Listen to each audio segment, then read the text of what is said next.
Hi guys, welcome back to Locals Update episode 10.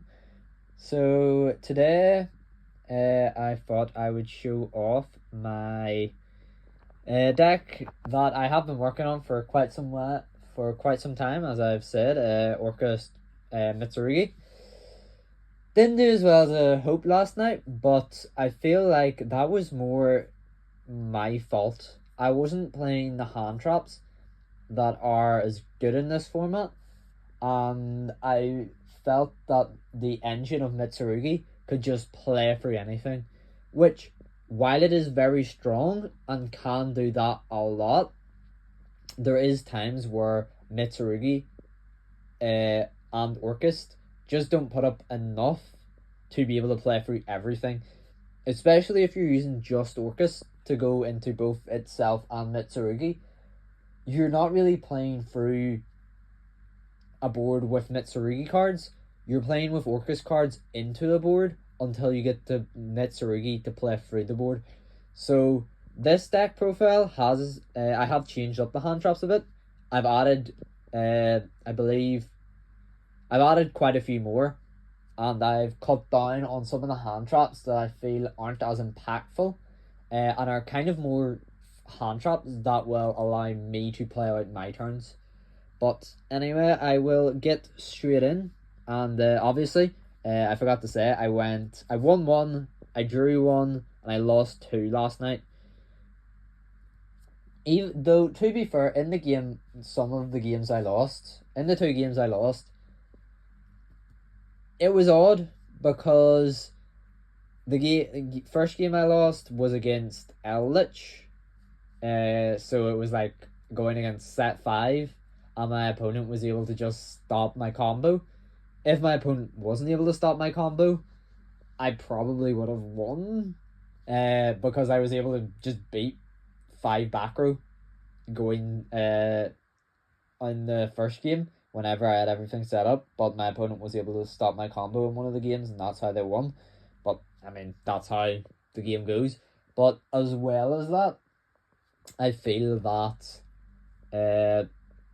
the other game I lost was definitely down to the hand traps. It was against another Mitsurugi variant in Mitsurugi Ogdoadic, the more like reptile focused version of Mitsurugi that just completely like blew me out of the water. The opponent just had way too many impactful interruptions. He had the alien skill drain guy who he could constantly bring back.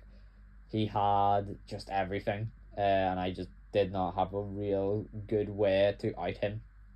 So, yeah, sadly, I didn't have anything that could actually beat my opponent in the second game. But I feel like if I had a Drooling Lockbird or a Nibiru, my opponent would have just been like in a way worse position than he ended up being.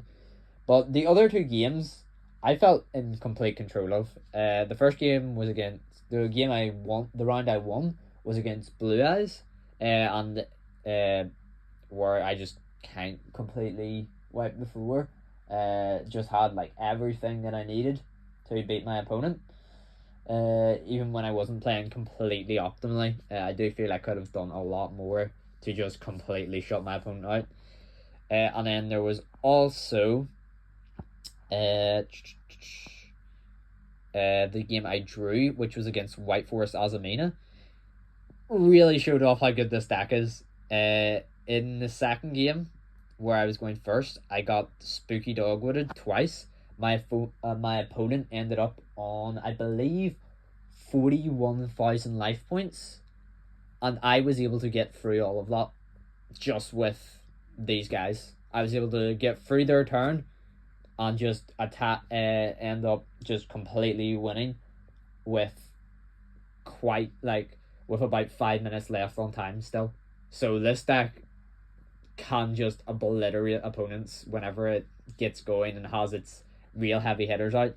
And it wasn't like they had any way to interact with the board either, because all of the heavy hitters have really high attack stats and have interaction during the opponent's turn, especially Ame no Murakumo, which is just an Omni negate if your opponent doesn't have anything in hand, which is absolutely crazy. So yeah, absolutely love this deck, and it was great. And it's very funny that in one of the games I was able to swing with IP Masquerena for a game. But yeah, I'll just get into the deck profile then. So I'll begin with Orcust starters. So I'm playing free Girsu, the Orcust Magnite, who on summon sends a Orcust name or a World Legacy name to grave, and can also give a token to you and your opponent, which is very good, especially when the new stuff comes out, because you can use that token to go into your link one, which is very important.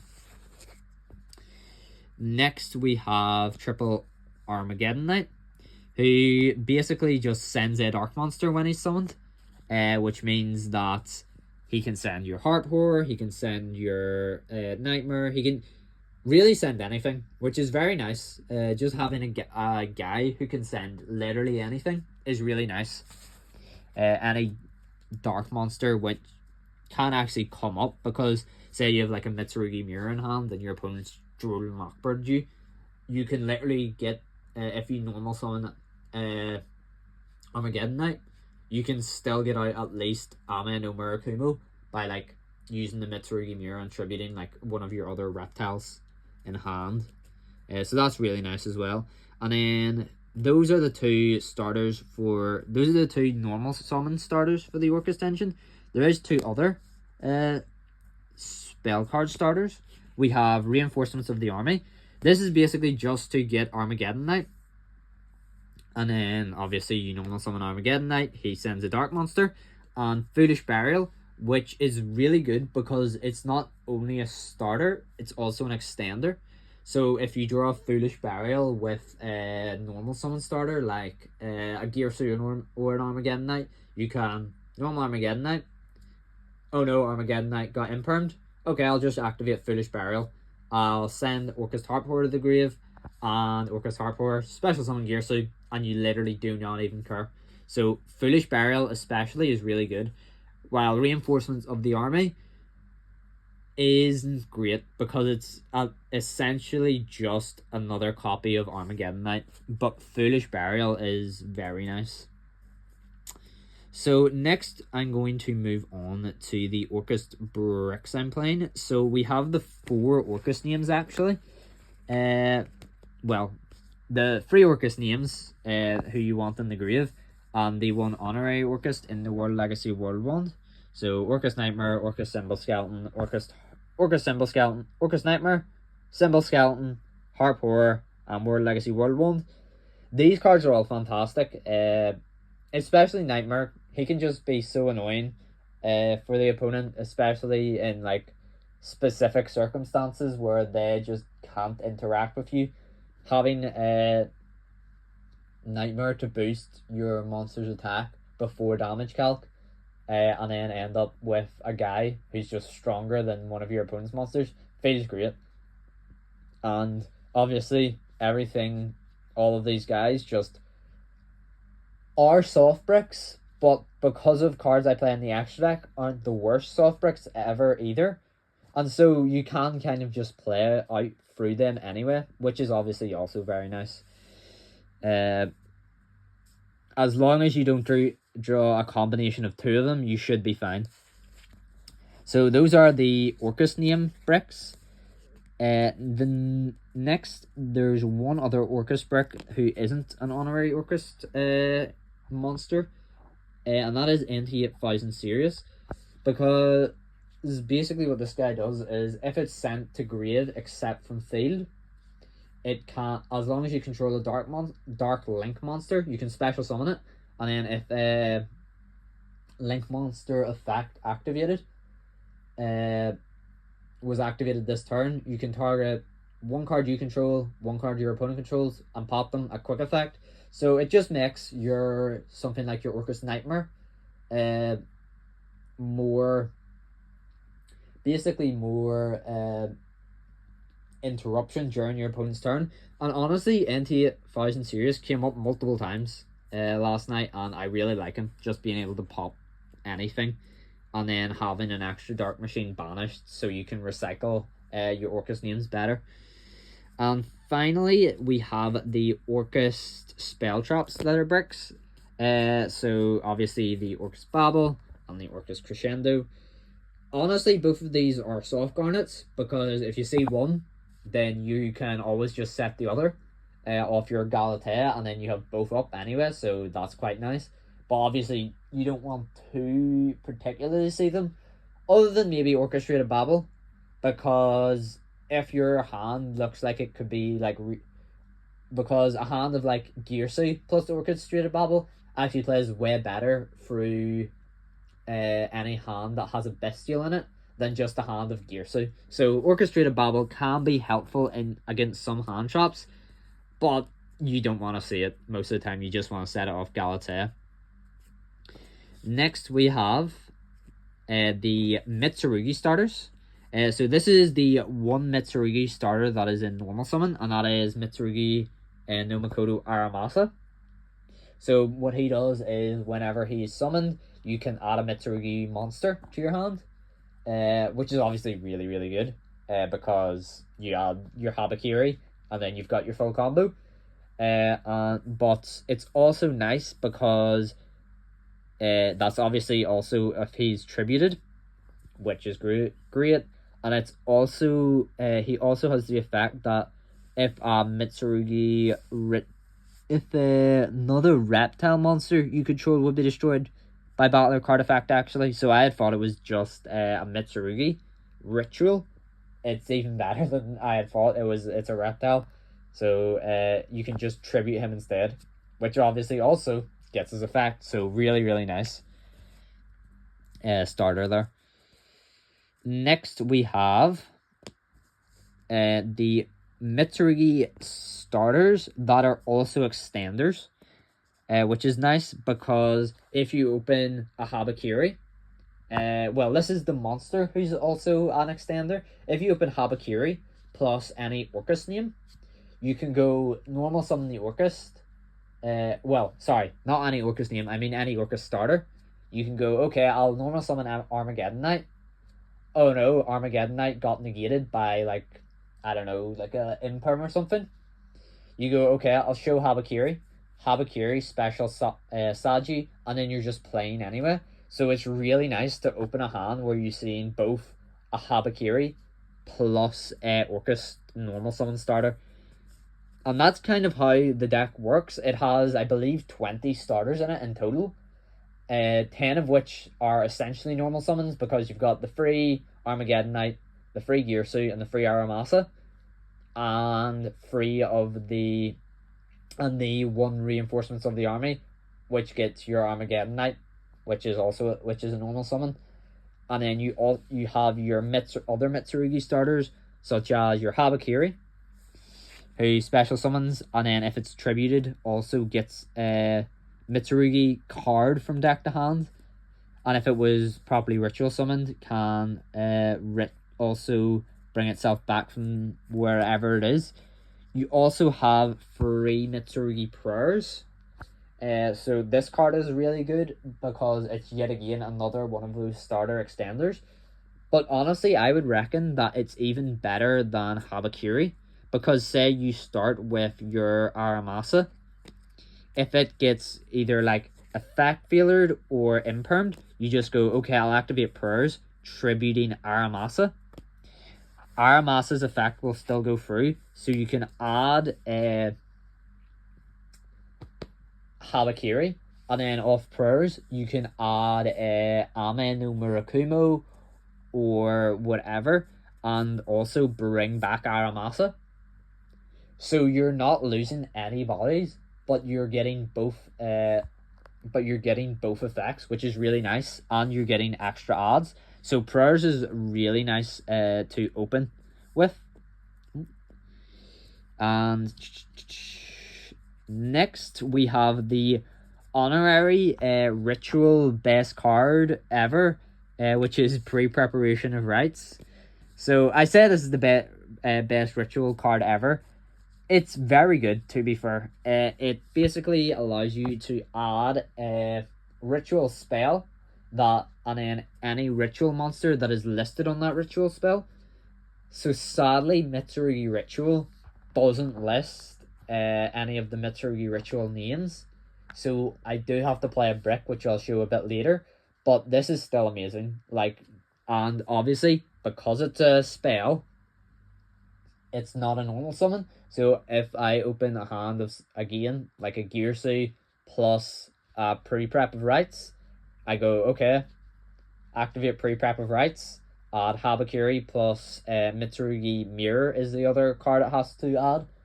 And then I just go normal Gearsay. Gearsay gets negated, Habakiri, and I'm just playing again anyway. So that is another really, really nice card. And starter as well, obviously. And next we have the Mitsurugi bricks. So we have obviously the two ritual monsters that aren't Habakiri. Ame no Murakumo no Mitsurugi, and Futsu no Mitama no Mitsurugi. These two cards are crazy. Futsu especially in pure reptile builds, because I thought Futsu could only bring back dark reptiles. He can bring back any reptile, which is ridiculous. And Ame is so powerful. It is a negate. It is also Raigeki when it's summoned, and it also has the effect of all other Mitsurugi names, where if it's tributed, it adds a Mitsurugi card, which is obviously crazy, because adding a Mitsurugi card could mean adding a prayers, adding a piece of interruption, adding a starter, or even adding Mitsurugi Ritual if it comes to that, which obviously is fantastic because it's like the best card in the deck. So those two guys are bricks, but very good bricks, and M board pieces typically. Next we have Mitsurugi no Mikoto Saji and Mitsurugi no Mikoto Kusanagi. So these are one of Mitsurugi names that you play because they make your combo go through pretty much. So Saji is typically who you'll summon off of Habakiri, because you special Saji, tribute Saji, and then I typically like to add Mitsurugi prayers, because then I can go activate Mitsurugi prayers, tribute Habakiri, special Saji, add Ame no Murakumo, Habakiri effect because it was tributed, add Mitsurugi ritual, and then I have everything I need plus an extra body. Well, if I were just to add Mitsurugi ritual off of Saji, I wouldn't have as many just names on the field.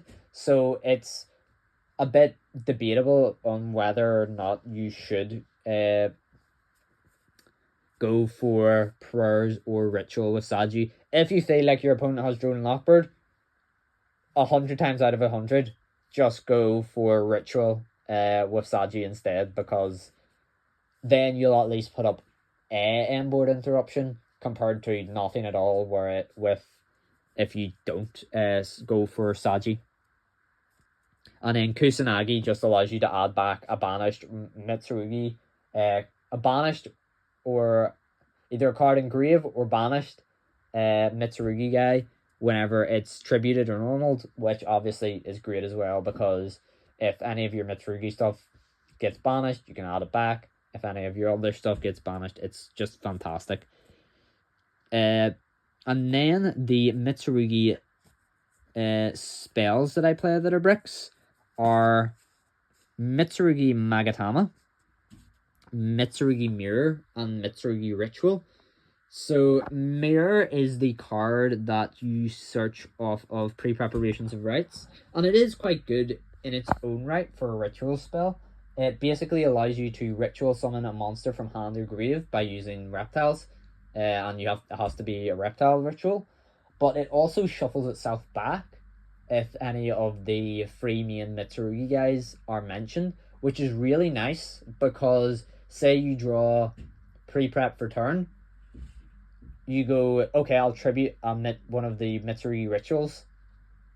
With Mitsurugi Mirror engraved, you shuffle it back in the deck, and now your pre-prep is live again, which I find quite nice, a nice interaction.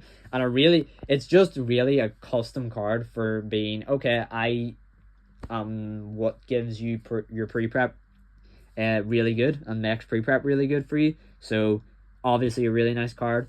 Magatama is honestly a card I've been considering cutting for Great Purification.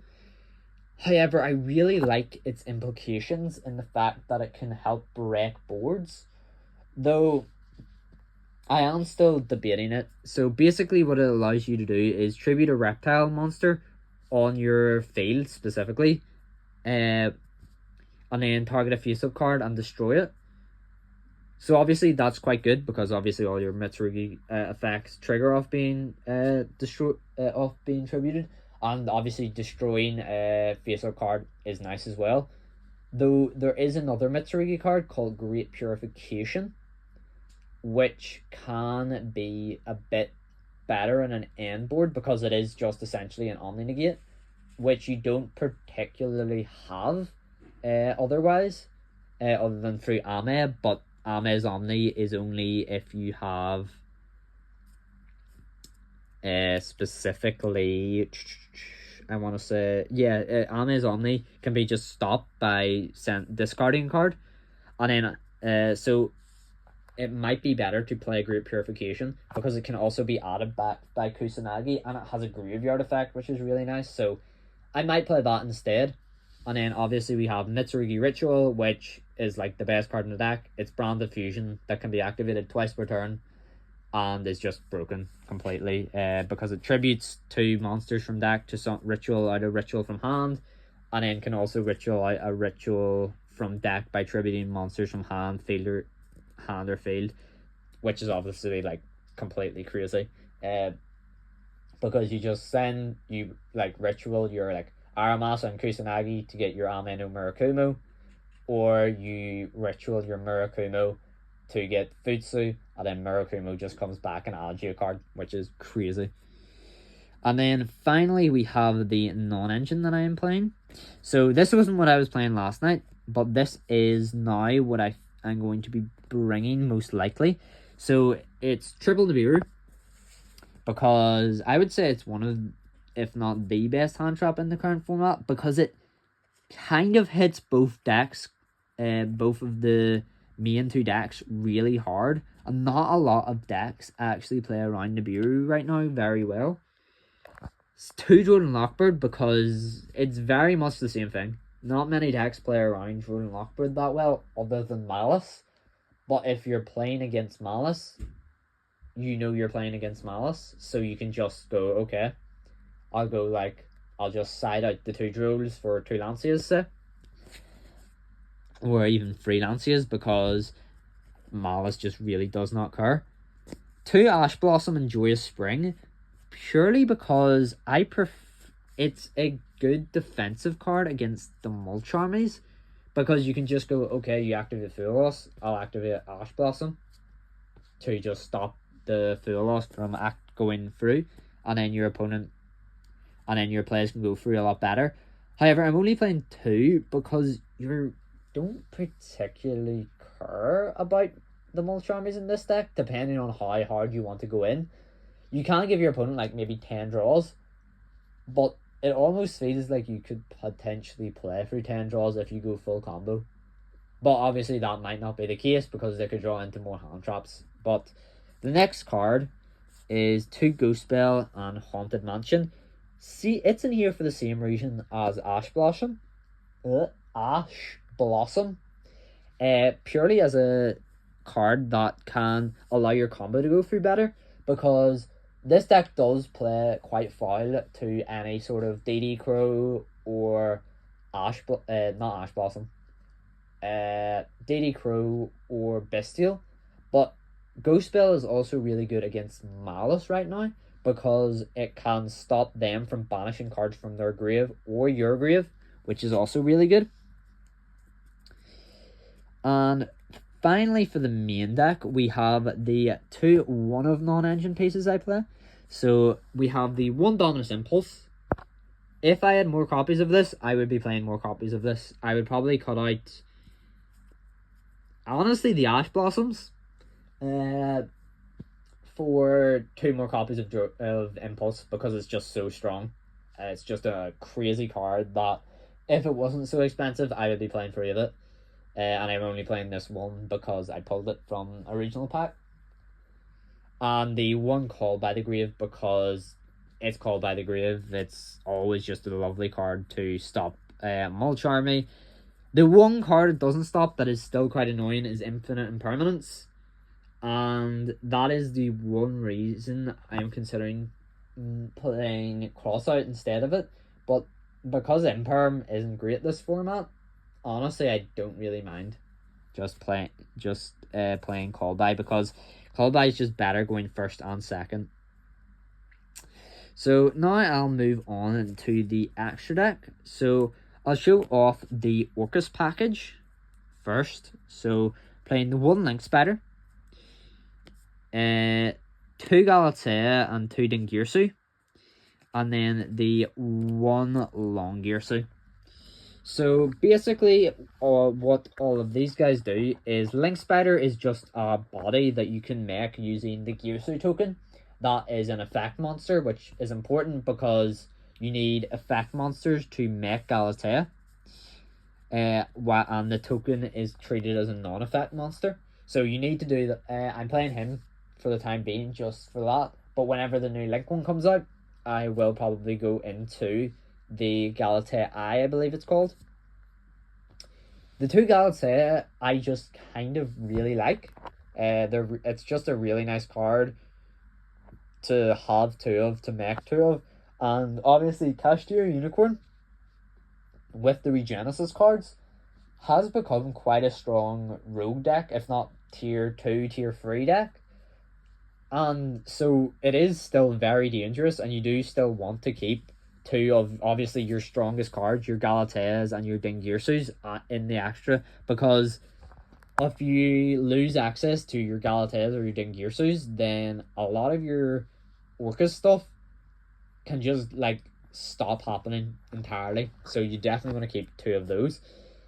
And finally we have the 1 Longirsu. He's really nice to make access code talker off of, because he can help you clear. He clears your opponent's field, can't attack, but then he also recycles. But then you just have any one extra body. You go, okay, I'll make Longirsu into access code, a 5300 access code that now can just non-targeting pop anything is obviously fantastic. So obviously a really nice card. And Longirsu is just really nice. Can't be destroyed as long as it's linked, which is very nice. And obviously can also be used to make Dingirsu in like a pinch. So that is the Orcust package in the extra deck. The next package is the IP package. So we've got IP Masquerena, SP Little Knight, and Scareclaw Tryhard. IP Masquerena can also be made to use Longirsu in certain boards, which is also very nice. And obviously Longirsu's effect is quick whenever you have Orcust Babble up, which is obviously very nice as well.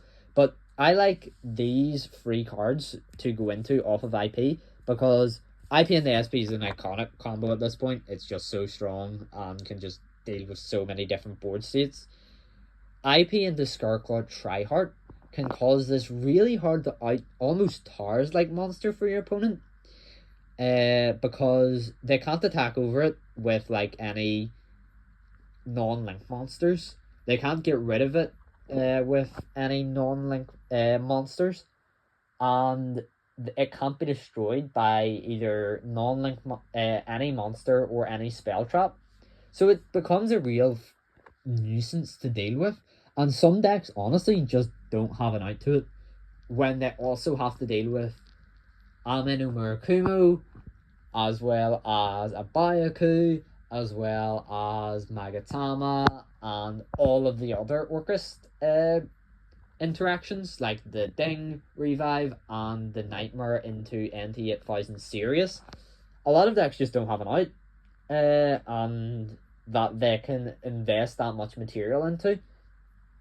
And then Longirsu is really good to go into if you need specifically a non-targeting send, but as well as that, it's really good to go into if you have the Orcust Crescendo set. So say you draw Orcust Babble in your opening hand, and you activate it, and then you set Crescendo off of Galatea, you then can go into Longirsu using IP.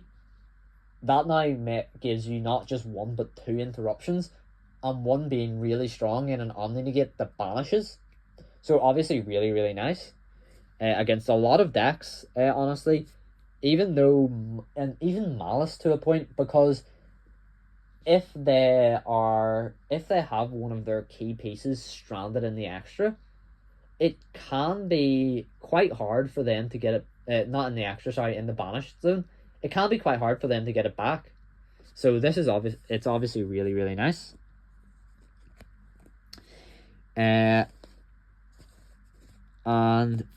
the next package I play is the Beat Cop and the Abayaku. So Beat Cop is actually a fantastic card in this deck because it allows you to protect something like your Orchestrated Babel. Because what it allows you to do if it's made with two dark monsters, you can tribute a monster and place a patrol counter on a face-up card you control. If that card would be destroyed, you can detach the patrol counter instead. But also because it tributes, you can tribute one of your Mitsurugi ritual guys who hasn't been tributed yet this turn, and then get another add and bring it back. So it was really strong in that regards. And then it's also a link to Fiend, which allows you to go into a Byaku, who is, as I would say, one of the strongest like generic boss monsters you can make in this format. Like, it's just ridiculous. Like, being able to bring back any light or dark non-targeting from your grave is so strong, because obviously in my locals I've said a lot, there's a lot of White Forest Azamina. So if my opponent were to bring out, say, their Saint Azamina, instead of me having to worry about finding a way to out it, I can just go through like not being able to use like the orcust stuff to out it because Symbol Skeleton targets. I can just go instead, okay, I'll go Abayaku, discard one. And because there's also discard cards you sometimes want to discard in your hand, it's also really nice, such as like your World Legacy World one that you could brick on, and because as well Mitsurugi gives you so much advantage, you also could just discard one of the less useful Mitsurugi cards that are left in your hand, and suddenly you have you can bring back your Dingirsu without having to target. And then say you have Orcust Crescendo set as well, you can now just bring back Galatea, and instead of going into Longirsu with IP, you can go into one of those stronger monsters, like your Orca Scareclaw Tryheart, which now is backed up with an Omni-Negate, as well as a bunch of really strong stuff. So honestly, it feels so good, this deck, these two in this deck specifically, and because they're also both darks, they work perfectly with all the Orca stuff. Next we have the 1 access code talker, because that is how you kill. It is such a strong card for killing, especially if you go through Gearsu where you have Link Spider Engrave as well. Because you often don't have a way to banish Galatea, just being able to go, okay, access code, banish Galatea, and then you can shuffle it back Galatea, is just so nice. So he's really good as well. And obviously gets absolutely huge if you can target like a Longirsu, which is just one of the best plays in this deck. Next we have the Xyz cards that aren't Dingirsu. So we have the King of the Fire Limps. This guy is basically just so that to go from your Orcust engine into your Mitsurugi engine, and you can see that in the most recent video I posted before this one. Time Thief Reader is actually quite a nice guy that I really like, because he can cause a lot of trouble for your opponent, and also can just detach cards at any time. So if you already have your Mitsurugi and Orcust combo, you just go, okay, I'll make Time Thief Reader instead of King of the Fire Limps, and suddenly you have just this so much more advantage, because he is just another interaction, and he's constantly stealing cards from your opponent's deck. So say you've like, if you're playing against a trap deck like I was in Eldritch, I honestly considered going into Time Thief Reader, because if I get Time Thief Reader to hand, I just go, no, sorry, not to hand, to field. I can take a trap, and if he's made with monster and a trap, he can banish himself until the end phase, as well as bounce a card, which is a very, very strong. And finally is the zombie vampire, and that's basically just to go into the orcust combo off of the, what is their names, the Mitsurugis, because while I could make Dingirsu, there wouldn't be any banished orcust name then, and that becomes a bit more problematic then. So I do like having the zombie vampire that can just go into both engines. Sorry, not go into both go into both engines through the Mitsurugi side. So that is the deck profile. Thank you so much for watching, and I'll see you all later. Goodbye.